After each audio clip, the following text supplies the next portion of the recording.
Mais d'abord, l'édito international sur Europe 1. Bonjour Vincent Hervouette. Bonjour Dimitri, bonjour à tous, bonjour à Guillaume, bonjour à Yoshi. Vous revenez ce matin, Vincent, sur la situation en Syrie. Oui, on ne parle plus de la Syrie, ça ennuie, et on pourrait croire que l'affaire est réglée. La preuve, cette photo de Bachar el-Assad avec Xi Jinping la semaine dernière. Ils ont noué un partenariat stratégique. La moitié des Syriens ont perdu leur maison, mais demain, ils habiteront au bord de la route de la soie. Au printemps, déjà, Bachar el-Assad était sorti de son bunker et souriait sur la photo de groupe du sommet de la Ligue arabe.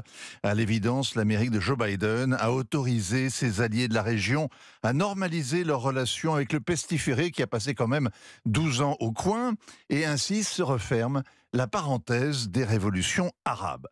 En vérité, les Syriens ne sont pas prêts de tourner la page. Sur 10 d'entre eux, 7 ont besoin d'une aide humanitaire.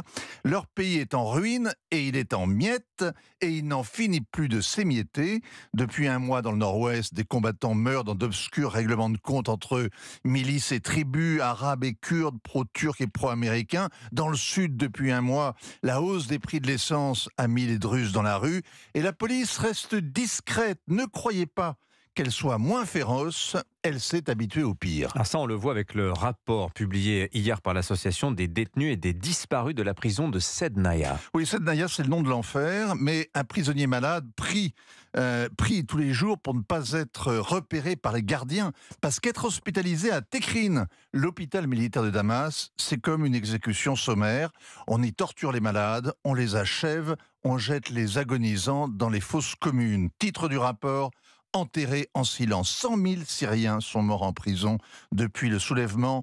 Des milliers de disparus y croupissent. Et dans le monde arabe, il y a des prisons secrètes et il y a des prisonniers au secret. La spécialité syrienne, en fait, c'est le disparu aux oubliettes, que la famille n'oublie jamais, bien sûr. Elle aussi est à la torture. Elle se raccroche à n'importe quel espoir. La corruption est à tous les étages. Et le pire, c'est que parfois ça marche. On en connaît qui ont passé plus de 20 ans au cachot avant de réapparaître, comme Lazare. Alors c'est ce qu'on espère justement pour quelqu'un dont vous voulez nous parler ce matin, le père Paolo. Qui est-il ? Oui, Paolo Dalloglio, un jésuite italien qui avait fondé le monastère de Marmoussa, dans le désert syrien, pour les chrétiens et les musulmans aussi. Un athlète de la foi, un homme qu'on n'enferme pas même dans une caricature. Il est inoubliable, Paolo. Il a disparu à Raqqa.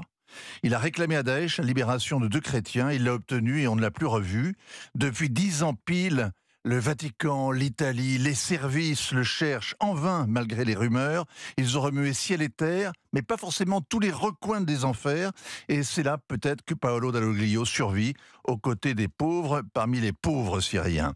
Son ami René Guiton, lui aussi grand spécialiste du dialogue islamo-chrétien, a écrit un livre qui n'est pas un hommage funèbre, plutôt un témoignage, mais posthume, parce que René Guiton est mort du Covid avant que ne paraisse son livre. Paolo, la présence de l'absent chez Desclés de Brouwer, que j'offre bien volontiers à Nicolas Caro, qu'il me pardonne de marcher sur ses plates-bandes, mais je suis sûr qu'il l'a déjà lu. Avec plaisir, bien sûr. Je crois que le cadeau est reçu avec beaucoup d'émotion. C'était particulièrement puissant. Merci beaucoup Vincent Hervouette. Signature Europe 1.